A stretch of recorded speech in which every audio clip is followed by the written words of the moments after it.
nggak satu sel, bukan sel, Blok, satu satu blok blok. ya. Nah karena ribut itu kan dengar sampai ke blok lain tuh, ada satu orang memukul orang Cina lagi kan, kalau dengar orang Cina kan semua ingin goreng kita nih. Jadi dia dengar namanya Koras katanya, terus dia tanya kan ciri-cirinya kayak mana, itu badannya ada tato naga itu katanya, kan badan saya kan bertato, jadi itu jangan-jangan ketuaku. Dia utus orangnya cari, itu benar ketuaku. Terus Omen Blok D itu umumkan, satu hari rambut Koras jatuh kita bakar ini penjara. Jadi ada imbangnya. Ada lawan. Untung ada lawannya, ada Tuhan, kirim lagi preman. Itu mantan anak buahku. Dia kenal aku aja gak kenal dia. Anak buah saya terlalu banyak, kecuali orang-orang staff yang kita kenal kan. Mungkin dulu ya anak buah yang ikut-ikut yang tahu, kita nggak tahu namanya kan. Dia ngomong gitu, jadi terbalik. Jadi terbalik, nggak jadi habisin aku, terus di sama wakil Kalapas di ngomongin lah, karena aku menampal mandol itu kan ibaratnya kan pembantu petugas. Dia yang memang itu mandol itu memang kurang ajar. Dari sel aku sering lihat napi baru mandi sabun belum apa dia udah tendang-tendang kasar, orang yang memang sok jagoan semua. Saya dari memang udah nggak suka anak ini kan. Nah waktu itu karena didamain nggak jadi kan, takut kerusuhan kan. Nah akhirnya saya di sel tikus 2 minggu. Waduh. Selamat. Gila, nah, 2 minggu. Bukan setengah mati, udah hampir mati bilang. Iya, ruangan yang nggak terlalu kecil lah kalau dibilang, cuman punya satu lubang kecil, itu pun ditutup. Gimana saya masuk? Siang itu panasnya kita kayak dibakar di open air, latihan lah kalau masuk neraka dibakar, nggak terlalu tahu, nggak tahu ya panasnya. Tapi aku percaya nggak ke sana tuh. Amin. Nah jadi panasnya kalau malam dinginnya, karena kita nggak diizinin pakai baju aja, nggak diizinin pakai celana pendek doang. Yang ngerinya kita susah bedain lalat sama nyamuk, udah sama besar gede-gede semua. Waduh ya ampun. Nah waktu saya di sel tikus tertolongnya, saya masih sempat bisa makan lumayan enak lah, ada nasi padang masuk, dikirim dari blok D itu, kepala omennya kirim, kasih nasi. 2 minggu tuh kayak setahun di dalam, sangat merasa lama banget, nggak tenang, bayangin sendiri kurung aja di kamar sendiri 2 minggu kan Stres. nah stres juga kan, apalagi di dalam ini. Tapi ada hikmah, itulah Tuhan ajaib saja. Dengan cara ini dia nolong aku. Keluar nama saya jadi naik. Kita nggak perlu angkat air lagi. Ada yang angkatin air. Mau mandi ya, kalau angkat air. Mau cuci baju ya, ini celana dia yang cuci. Kita udah kayak bos di situ. Ikut Tuhan itu luar biasa ya. Anak Tuhan loh. Kita jadi kayak anak raja loh. Kita udah diservis, cuci baju ada. Ya makan sudah nggak makan nasi penjara lagi, harus pilih beliannya mana, pasir itu batu, sudah nggak perlu lagi, ada nasi aja yang dikirim, dapat makan enak, dicuciin, ada yang pijatin, udah mulai bisa menikmati. Itulah Tuhan. Tapi jangan lah, nanti bisa dikirim lagi, jangan kita. Nah disitulah saya mengenal Tuhan itu kok dahsyat banget ya, sampai saya itu benar-benar setiap ada apa aja saya tetap serahkan ke Tuhan. Saya nggak berani bilang aku yang kuat, aku yang jago. Kalau dulu masih aku, sekarang nggak, hanya Tuhan lah. Itu, nah itu kesaksian saya. Akhirnya juga saya bebas. Oh ya masih di penjara, sebelum bebas tinggal 3 bulan lagi saya minta pindah di penjara Cinere, di lapas Cinere. Di sana kalapasnya baik banget sama aku, dan napi yang bisa keluar dari penjara, yang masih bisa ke gereja, keluar biasa kan hamba Tuhan yang datang, ini saya bisa ke gereja minggu. Sampai kalapasnya bilang, kenapa ya kok bisa saya izinkan kamu ke gereja ya tiap minggu, kalau kamu lari gimana ya? Sampai dia bilang gitu. Saya bilang, dan yang anehnya saya bawa orang Batak, orang Ambon yang di sel itu ke gereja. Kalau mereka lari gimana? Saya bisa dipecat katanya. Sampai pendeta pun heran, kok kalian masih di penjara, kok bisa diizinkan keluar? Pakai mobil kalapas lagi. Saya hanya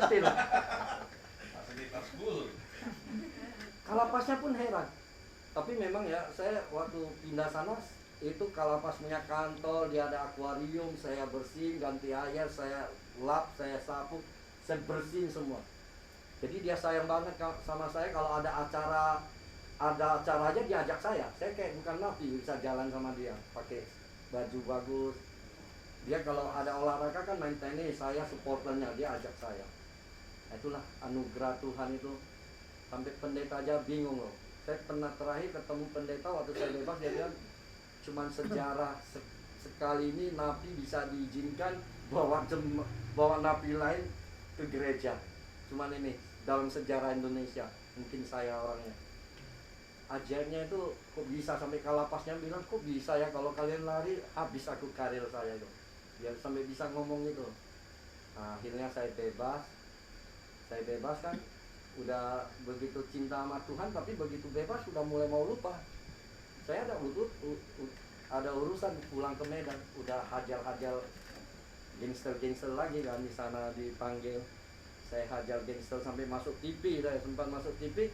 Napi lain lihat, wih si Koras tuh, gila si Koras memang dasar nih preman ke Medan, dia tuh sudah bikin kegaduhan lagi. Saya udah bebas, udah hampir lupa sama Tuhan lagi. Akhirnya saya punya inisiatif, punya teman yang tinggal di Aceh. Dia bilang kalau kamu mau bisnis di Aceh, pulau kecil, nggak ada bioskop, nggak ada jajan, dapat duit cepet katanya gitu. Saya pikir ya bener lah, kalau nggak saya mau pindah ke Aceh lah ya. Saya udah sewa toko, tapi saya kasih panjal aja 5 juta waktu itu. Mau sewa 2 tahun, kasih panjal belum bayar. Saya ke Aceh dulu kan, lagi mantau gitu, mau jualan apa. Tiba-tiba dengar kabar anak saya Jiko meninggal. Anak saya kan 2 laki-laki. Yang besar Yogi, bukan Yogi ya, Yogi. Yang kedua Jiko. Nah, dengar Jiko meninggal dalam pelayanan UCM, si Tommy tahu dia tuh anak kecil. Anak saya ini yang namanya Jiko itu anak yang ajaib, anak yang paling saya sayang. Dia anak yang paling baik. Kalau saya kan bapak yang brengsek kan. Kalau kokonya tuh seperti aku, suka berantem, suka nakutin temennya, macam-macam. Suruh bapakku datang loh, preman loh bapakku. Kalau lu nggak senang, ajak bapak lu. Begini-gini kalau si Yogi dulu.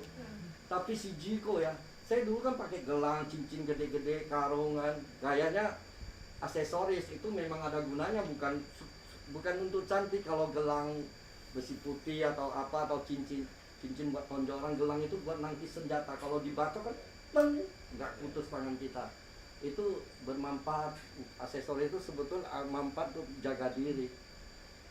Nah, saya masih ingat waktu saya udah bebas itu, Jiko itu saya kalau mau ajak keluar jalan, dia bilang, papa buka cincinnya dulu. Udah buka, kalungnya buka, gelang buka, kantong. Kalau nggak dia nggak mau jalan.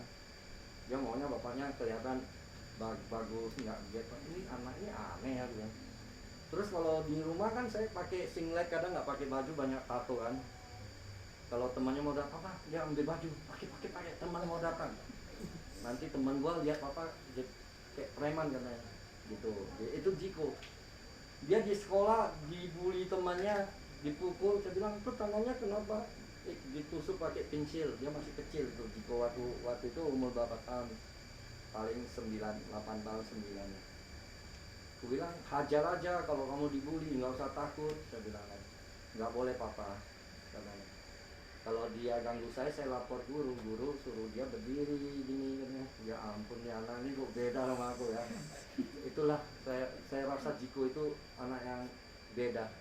Tumi kan tahu kan, dia di OCM itu kecil-kecil jago baca firman Tuhan, doa pakai bahasa Inggrisnya kan bagus banget. Jiko umur 9 tahun di sekolah dipanggil pendeta kecil, dia bisa kobain temannya, udah bisa ngajarin kebaikan, sampai aku pun dikobain waktu itu. Ini anak ini luar biasa. Sampai bilang sama istri loh, ini anak kalau dikirim titip ke bajak laut, ajarin jihad kayaknya pun nggak bisa nih dia. Ini jiwanya baik banget, beda sama Yogi. Saya baru cerita gini, dia ikut pelayanan ya waktu OCN kan, pelayanan retret di puncak ya. Kilang Kinasi dipencet Sukabumi. tenggelam di kolam, meninggal. Saya masih di Aceh. Itu hancur banget hati saya.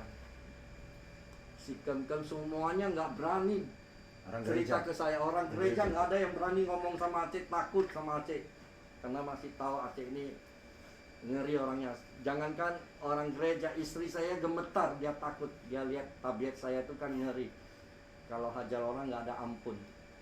Kalau orang yang udah nggak suka, nyawanya saya ambil. Kalau masih suka, paling keringkingnya saya potong. Saya sadis sendiri, tahu istri tahu, waduh ini kesayangan saya lagi, ibaratnya Jiko anak yang kesayang.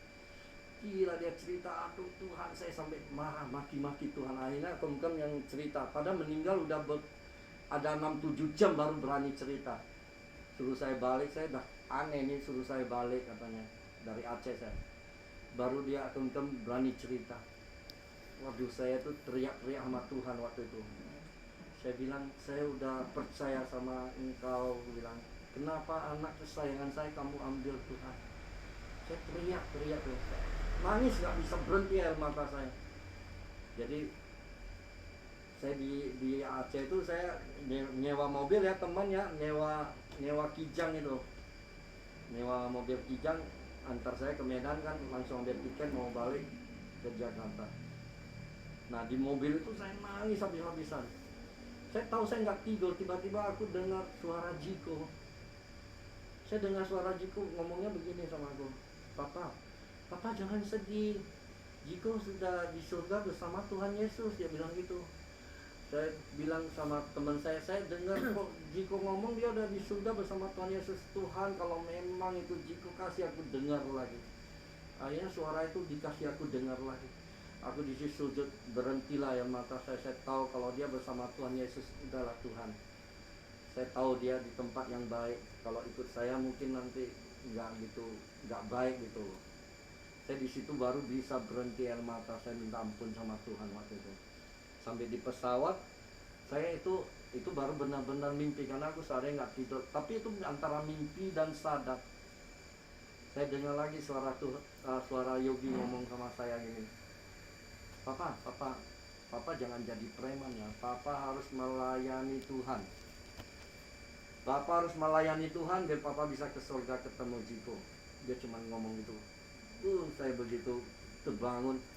Tuhan, aku mau melayani. Nah, disitulah saya pelayanan di OCN. OCN, orang-orang yang jemput saya aja ketakutan. Saya bilang jangan takut, nggak apa-apa, karena Jiko saya udah tahu di surga. Saya udah tahu, saya cerita lega semuanya. Anak-anak udah ketakutan kan. Saya bilang saya udah tahu. Saya lihat videonya sebelum meninggal kan, dia masih kecil kan, pendek, dia doain orang yang tinggi. Luar biasa ini anak, dia memang mungkin dipanggil. Ajaibnya, dia baru selesai dibaptis loh. Baru selesai dibaptis, belum ada 2 minggu. Jadi waktu itu umurnya 9, mau masuk umur 10. Kalau anak yang boleh dibaptis sebetulnya yang mulai 12 tahun ke atas. 12 tahun ke atas. Nah waktu itu Koberi bilang, anak ini walaupun umurnya 9 tahun, tapi dia mengenal Tuhan itu udah seperti orang dewasa. Dia udah layak dibaptis. Puji Tuhan lah, karena dia udah dibaptis. Dia umur 9 tahun dibaptis karena dia udah mengerti firman Tuhan. Saya masih ingat Koberi sempat ngomong, gembala kami ngomongnya begitu sama aku. Saya kan taunya 12 tahun, dia bilang sebetulnya nggak melihat usia sih, melihat kedewasaan anak itu. Dia layak untuk dibaptis. Nah puji Tuhan dia dibaptis di usia masih belia. Akhirnya dia udah pulang ke Tuhan. Tapi saya sebetulnya masih penasaran loh, masih berdoa terus sama Tuhan. Kenapa Tuhan?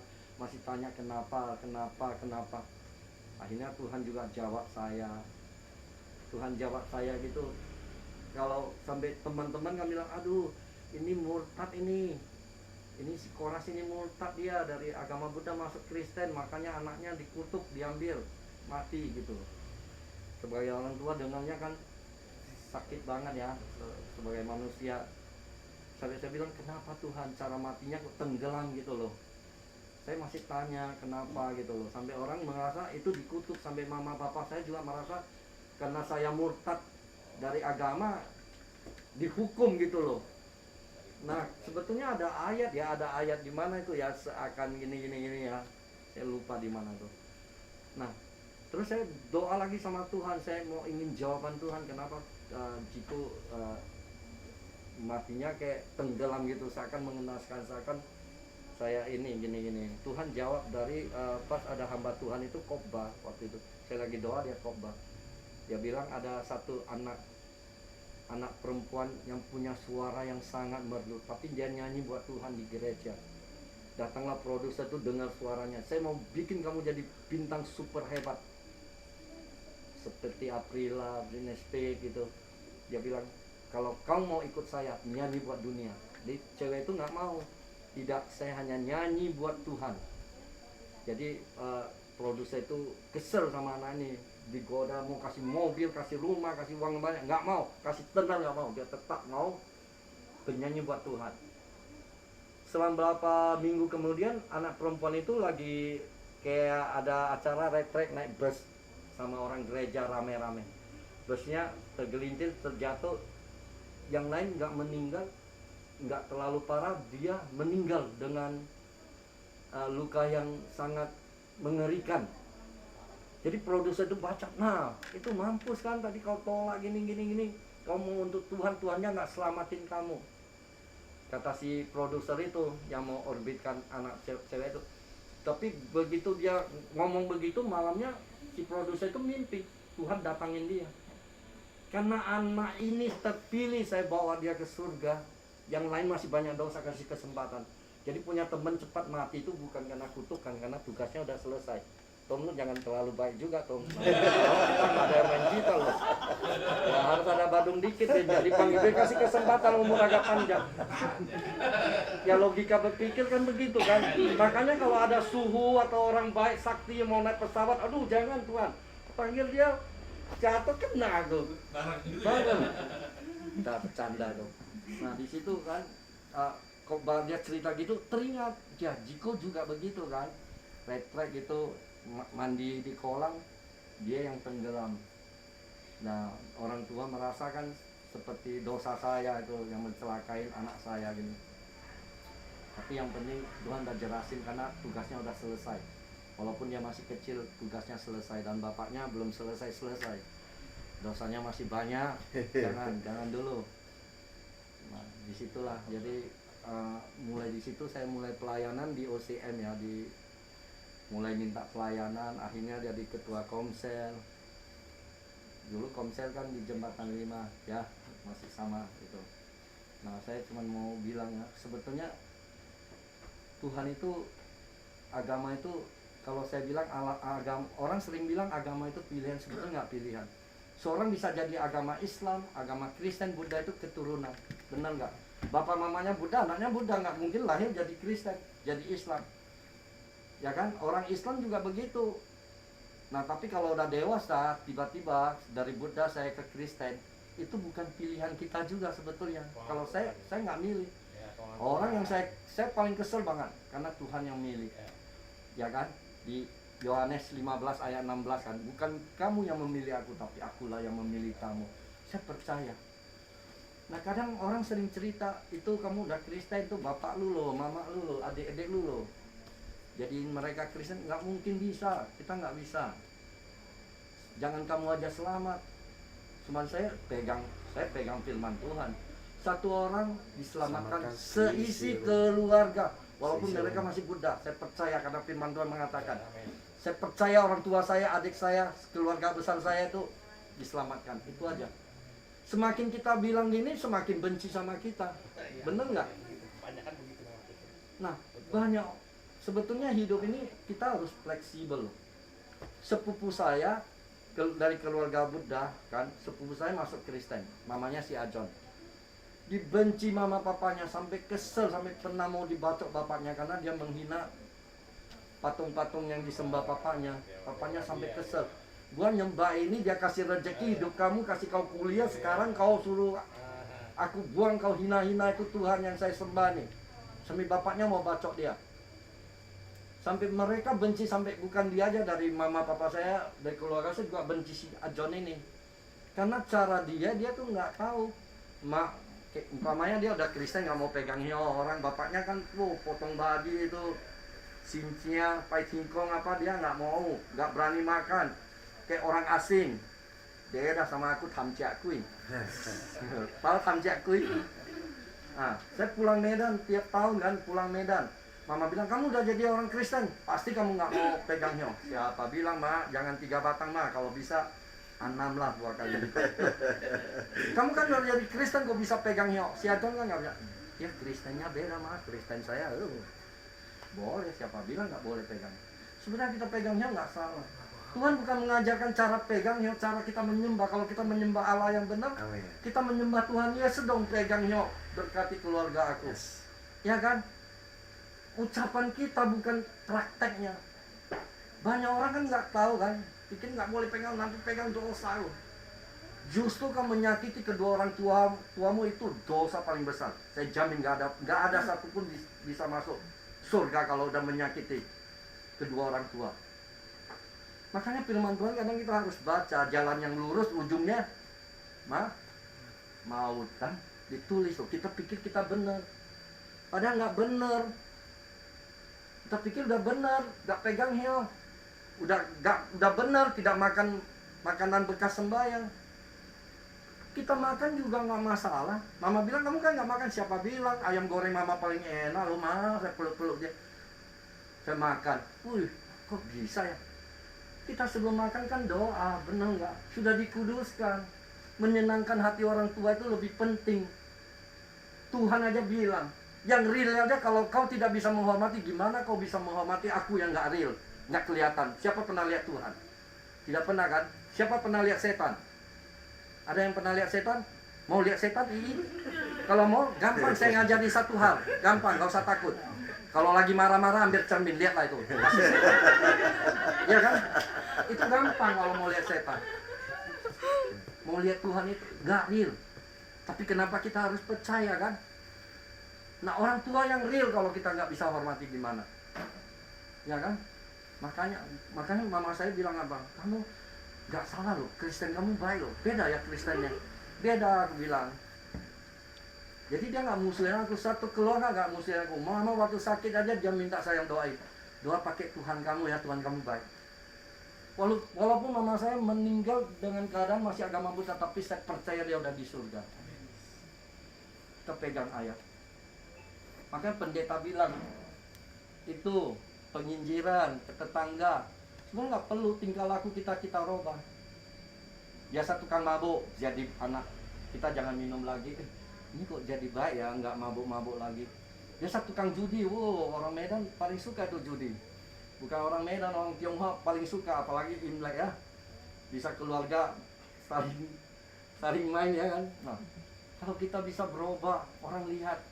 Dan itu tingkah kita sehari-hari ke lingkungan. Ibu, selamat pagi, ibu lagi sapu. Nah, kita harus nyapa-nyapa orang kan, paling siapa? Oh, ini anak Tuhan, oh ini orang gereja loh. Baik ya artinya. Dilihat dari kita, dia udah mengenal Tuhan Yesus. Bukan menyuruh dia masuk Kristen, ngapain? Tidak perlu kristenisasi. Diri kita rubah, kita contohkan ke lingkungan. Oh, ini anak itu baik ya, sopan ya. Biar orang bawa motor, barangnya jatuh, jangan nunggu dia berhenti. Kasian kan, dia lagi repot, kita angkatin. Oh ya, makasih. Bayangin dia turun, dia mau apa. Kita menolong yang segini aja udah enak. Ya kan, dia udah senang, itu udah berbuat baik, udah kita nyapa orang dengan senyum. Jadi amalan juga yang kita harus Itulah yang Tuhan Yesus mau. Mau kita itu mengembalakan. Dengan tingkah kita yang baik itu kan kita sudah bikin mereka itu senang sama kita. Udah senang sama kita, baru dia cerita, ini anak apa? Oh, rupanya orang Kristen loh, hatinya baik loh. Ya kan?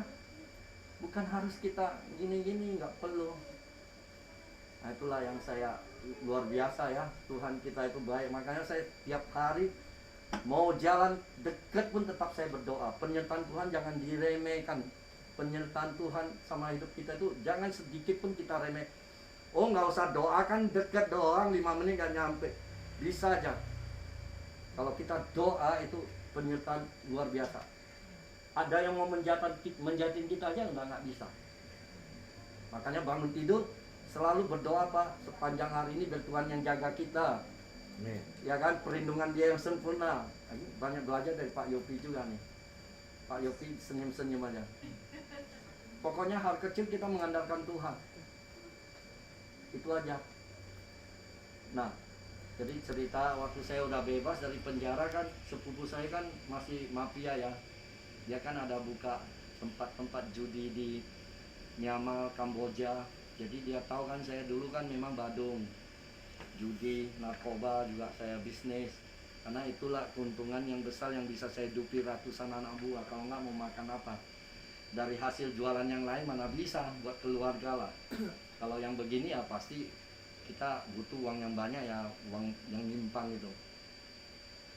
Terus sepupu saya bilang, kamu udah bantu aku ngurus di Kamboja katanya judi waktu tahun 2007 ya, hampir masuk 2008 kan, 2007 dia bilang kamu ke Kamboja lah, saya kasih gaji pokok 15 juta, nanti ada bonusnya bisa lebih tinggi.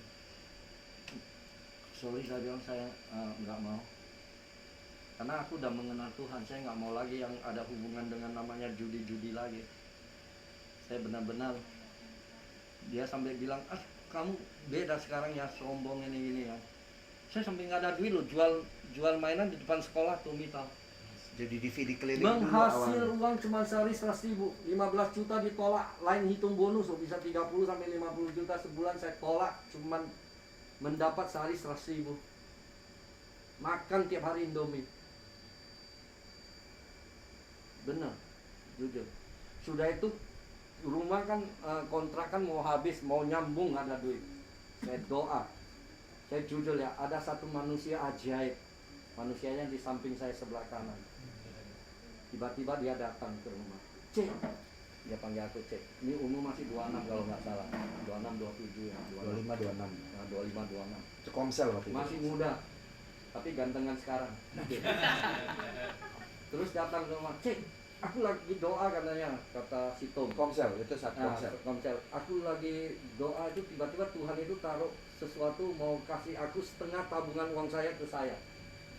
Dia bilang, hah? Kok bisa ya? Ajaib banget. Ini tak loh, gila. Ya, Tommy pernah bilang sama saya, dulu orang yang nggak taat, kasih persembahan Tuhan aja, gak ada yang lihat, saya kasih paling kecil ya. Pernah dia cerita. Nah dia bisa nabur setengah loh, dan dia mau jujur ke aku, dia bawa saya ke ATM. Dia bawa saya ke ATM BCA. Cek, saya punya 10 juta nih, dapat 5 juta, puji Tuhan. Bercucur air mata. Tapi sesuatu yang ajaib loh, mulai di situ kalau diberkati Tuhan luar biasa ya. Nggak sampai setahun kau beli mobil kalau nggak salah kan, kau bawa aku jalan-jalan, ajak saya makan, itu luar biasa loh. Dia berani kasih aku 5 juta. Saya mau nyewa rumah itu lebih ajaib. Jadi saya jembatan 5 sangkan nggak ada duit, ada satu rumah kecil banget, kecil lah, berapa kali berapa sih ruangan ini, itu aja kecil 6 juta setahun. Saya punya duit cuma 3 juta, sisa duit 3 juta. Karena saya tolak ini, saya nggak mau minta bantuan dari keluarga papa mama, karena mereka waktu itu masih baru-baru masih benci-benci aku, masih benci banget. Apalagi saya tolak pekerjaan yang menghasilkan uang. Kau sok sekarang kau nggak ada duit, minta siapa mau? Saya cuma mengandalkan Tuhan. Jadi Tommy kasih 5 juta, wih senang dapat 5 juta kan gitu kan. Nah, terus kita bikin acara, masih ingat nggak? Ibu Iin lagi doa katanya, Aceh ini, Stefanus ini suruh dia jarak jiwa di terminal daerah Senen, dia bilang. Acara di Monas itu, Acara Monas, berbagi kasih, ada sembako murah kan. Nah, terus dia bilang suruh Aceh itu cari jiwa di sana, 50 orang. Waduh, nangis aku, Tuhan, gimana cari jiwa 50 orang? Preman, suruh bawa preman-preman sana. Gila nih, aduh, saya 50 orang banyak banget, susah lah ajak-ajak orang kan. Bukan ajak orang yang Kristen lagi, atau orang Tionghoa Kristen kan, atau orang Tionghoa pribumi. Saya gimana itu, saya udah nangis loh. Tapi karena gembala kami, ibu gembala kami itu bilangnya, karena Tuhan yang nyuruh. Saya doa sama Tuhan, Tuhan saya bener nggak sanggup Tuhan, kalau kecuali Tuhan penyertaanmu. Itu kayak audible, Tuhan bilang, gak usah takut, saya sediain semua. Kalau Tuhan udah bilang sediain, enak nggak? enak dong, saya minta duit tuh, gak usah takut. Aku banyak duit nih, tinggal ambil. Seneng nggak takut saya. Makan yang sepuasnya, ada yang bayar kan. Tadi saya makan enak, nggak ikut. Nah, terus karena Tuhan bilang penyataan dia ada, saya udah seneng banget. Tiba-tiba ibu ini rubah pikiran, dia lagi doa, Tuhan bilang bukan 50 orang katanya, 500 orang. Pingsan aku. Gimana mau mencari 500 orang di terminal? Bayangin mau aja, kita ada acara KKN di Monas. Kira-kira secara manusia logika siapa mau ikut? Orang Kristen sendiri ya belum tentu mau ikut. Apalagi yang orang Muslim. Bisa dibacok malah aku nih. Bentang-bentang mantan preman, saya ditugasin yang rawan-rawan, yang ngeri-ngeri gitu. Aku sampai nangis lagi, aku doa lagi sama Tuhan. Tuhan kasih jawaban lagi. Aku yang menyertai kan. Kalau Tuhan yang menyertai, semangat langsung. Tapi semangat tetap takut-takut. Akhirnya saya jarah juga. Tuhan sediain ya, bukan 500, lebih dari 500. Satu terminal Senen itu busnya saya sewa semua. Dan 5 roti, 2 ikan terjadi. Uang yang saya pegang tak seberapa, masih ingat sampai mereka itu sibuk mau kirim. Tak habis-habis saya bayar, saya bilang. Masih ada sisa, anehnya. Itu benar-benar ajaib Tuhan, luar biasa ajaibnya.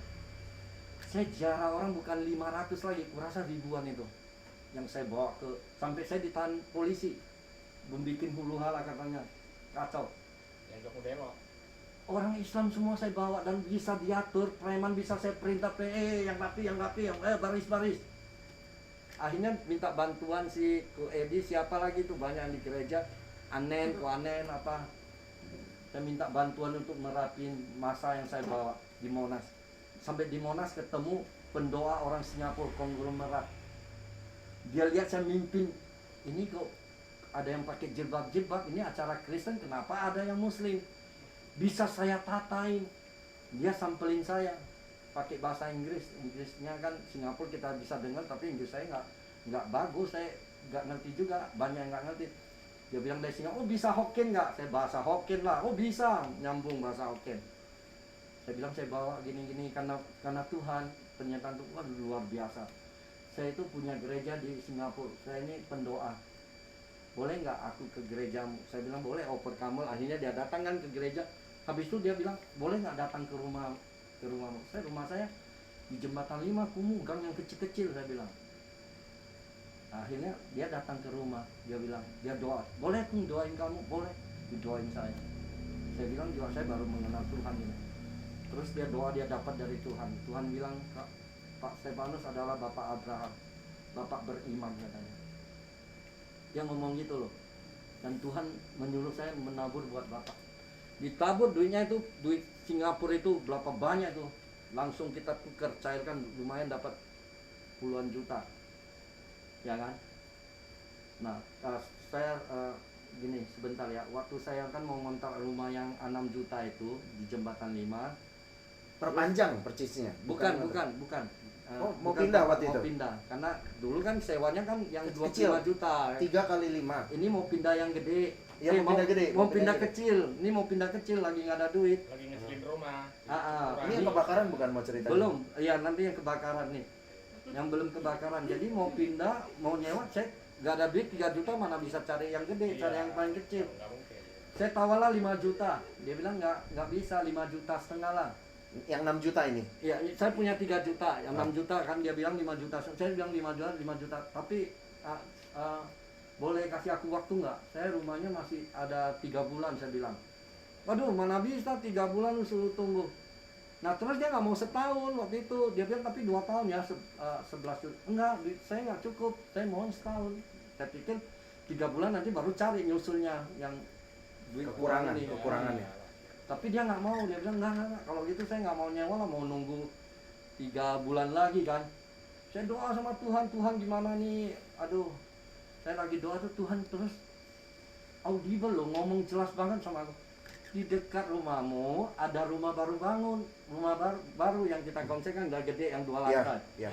Itu saya sediain buat kamu, kata Tuhan. Saya girang banget kan bilang sama istri, nah Tuhan bilang kita jangan cari yang kecil itu. Sudah disediakan rumah baru selesai bangun dan itu rumah besar. Ada nggak di sekitar kita rumah yang baru bangun dan kata istri, adalah saya selalu ke pasar lewat itu kan tulis di kontak. Pasti tuh saya ambil urapan, saya urapin urapan. Ini ya Tuhan, ini ya Tuhan. Saya masih percaya, saya kayak Tuhan taruh ya ini. Ih, gila ya rumahnya masih baru ya, 2 lantai lagi. Di atas kamar, di bawah bisa konser kan lumayan kan, bisa kumpul gini. Jadi rumah Tuhan ini. Saya udah seneng banget. Saya bel, Ci, yang angkat perempuan. Ci, ini rumah mau dikontrak? Iya, setahun berapa ya? Saya kasih harga pas saja ya, setahun 15 juta. Wow, mana tadi jauh kan, 15 juta. Yang tadi aja kita tawar 5 juta. Dia bilang, jadi nggak kurangnya berapa sih? Itu udah nggak kurang lagi, minimal 2 tahun juga. Hah? 30 juta 2 tahun? Iya. Tapi karena Tuhan udah ngomong sama saya yakin ini Tuhan pasti. Cuma saya bilang, Ci, boleh nggak kasih waktu 3 bulan, Ci? Saya mau ngontraknya 30 juta. Saya waktu rumah lamanya masih 3 bulan. Waduh, lama banget. Saya bilang, nggak tahu sih, Ci, saya tadinya mau cari yang kecil. Nah, saya juga nggak ada duit, tapi Tuhan nunjukkan rumahnya ini. Dia dengar kata Tuhan tuh, ternyata dia orang Kristen. Dia bilang, kamu Kristen ya? Iya. Masa sih Tuhan ngomong? Iya, kalau enggak saya nggak tahu. Dia bilang, 3 bulan lagi. Waduh, lama ya. Udahlah, tapi kamu serius nggak? Kasih panjang lah 5 juta, saya tunggulah karena dari itu. Ci, sorry Ci, saya nggak ada duit kalau 5 juta. 3 juta ya panjalnya. Saya cuma punya duit 3 juta. Dia bilang, tanya suami dulu, akhirnya nanya-nanya, oke lah, bikin tanda jadi kan, saya kasih 3 juta. Dalam 3 bulan, nah itulah ketemunya Tommy yang tadi kasih 5 juta, ketemunya orang Singapura udah 10 juta lebih.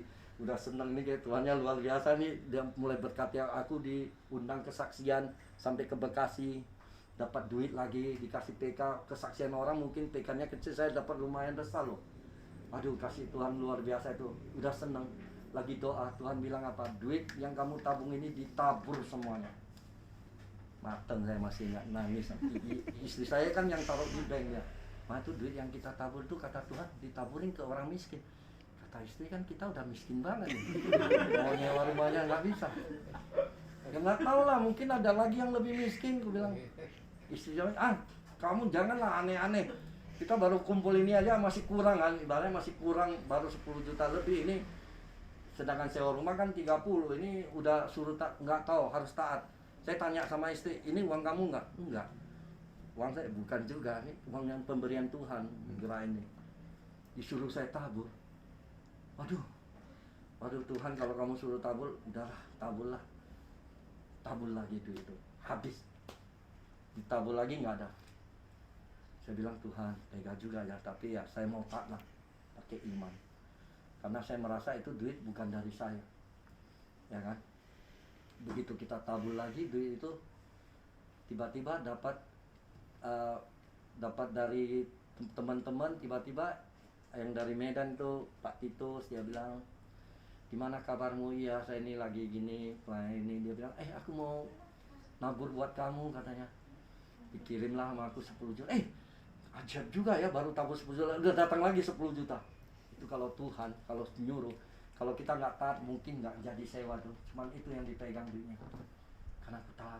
Tiba-tiba ada teman baik. Tiba-tiba ingat kita.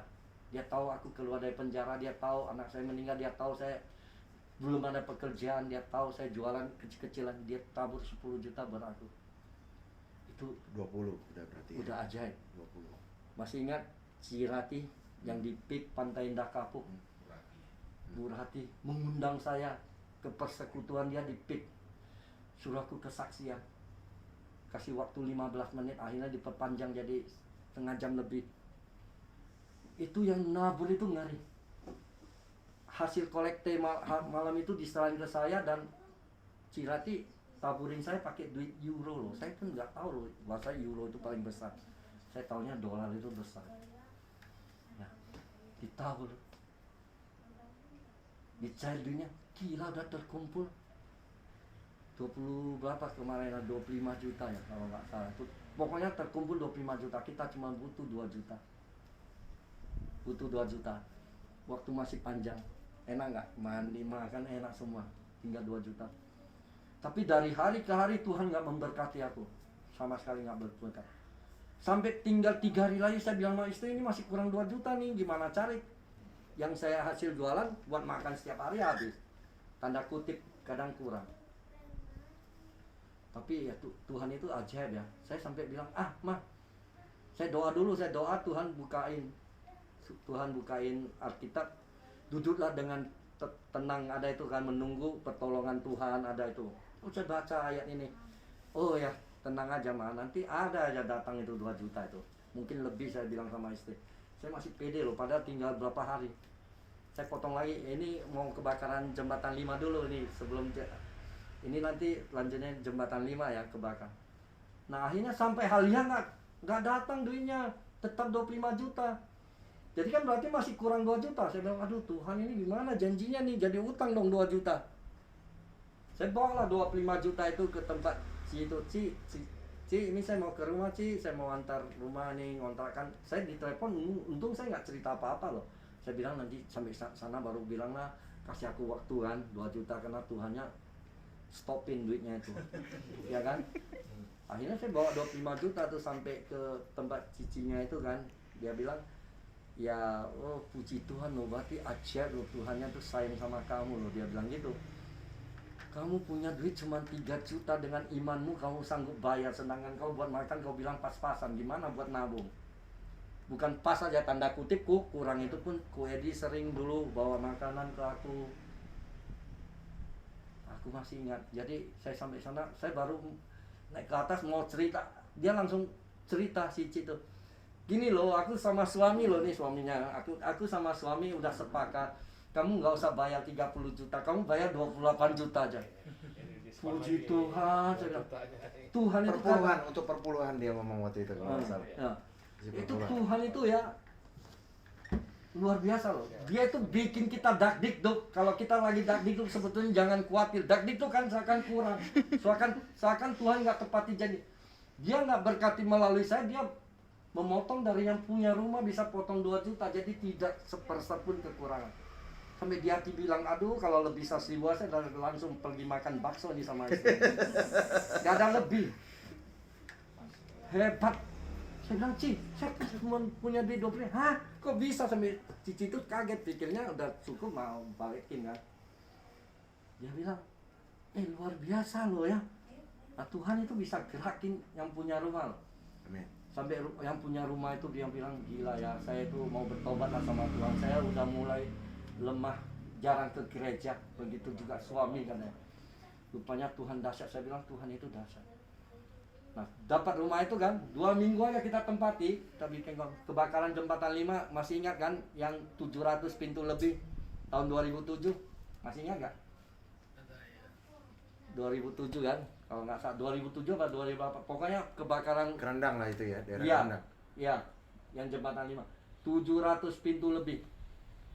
Yang lucunya waktu kebakaran kan masih jauh lihatnya di api, kita masih santai, saya masih santai. Begitu udah dekat sibuk. Udah sibuk, saya sibuk sendiri. Kulkas saya udah ikat, TV masuk ke dus, baju udah mau kabur. Lupa sama Tuhan saya. Waktu mau kabur itu saya teringat Tuhan. Saya langsung, saya mau doa dulu di atas. Saya pakai banner, saya bilang Tuhan, saya bahasa roh terus. Tuhan gimana nih, rumah kau baru sedia udah mau dibakar lagi, pakai duit apa lagi nanti sewa. Saya masih ngoceh sama Tuhan, ya doa. Tuhan ngomong apa tuh? Rumahmu diluputkan, gak usah khawatir. Dia cuma ngomong gitu loh. Saya dari lantai berapa itu kayak loncat ke bawah, kayak bisa terbang. Tuk. Nah, jangan dibawa baju, jangan diikat TV, jangan dikeluarkan, ditaruh lagi kembali kulkas. Saya bilang sampai saya punya iman, karena aku udah percaya kalau Tuhan apa yang dia ngomong itu, saya udah gak pernah lah dikecewain kan sama Tuhan. Saya percaya. Istrinya, masa di baju gak usah, kalau kau bawa satu helai baju gak punya iman, apa yang kita pakai kita keluar. Kalau kita masih gak percaya, kita gak punya iman, habis rumahnya. Saya percaya karena Tuhan yang ngomong, saya bilang. Udah tetangga tuh, ayo kok dibantu kok, semua tuh mau bantu, nggak usah, kalian juga nggak usah pindah, sok-sokan loh saya, untung nggak dibantu, tenang aja nggak sampai sini pasti, betul ya, apinya udah dekat, nyeri sedang, rumah yang saya mau nyewa yang saya tawar 5 juta itu kebakar, Beda satu gang. rumah yang dulu saya tinggal kebakar, itu Jadi beda, Tambora ya, Tommy ya. Sampingnya, saya Samping. saksi. Belakang Lihat Iwan. itu, saya saksinya. Belakang martabak Iwan. Sampingnya itu kok. Ah. Cek.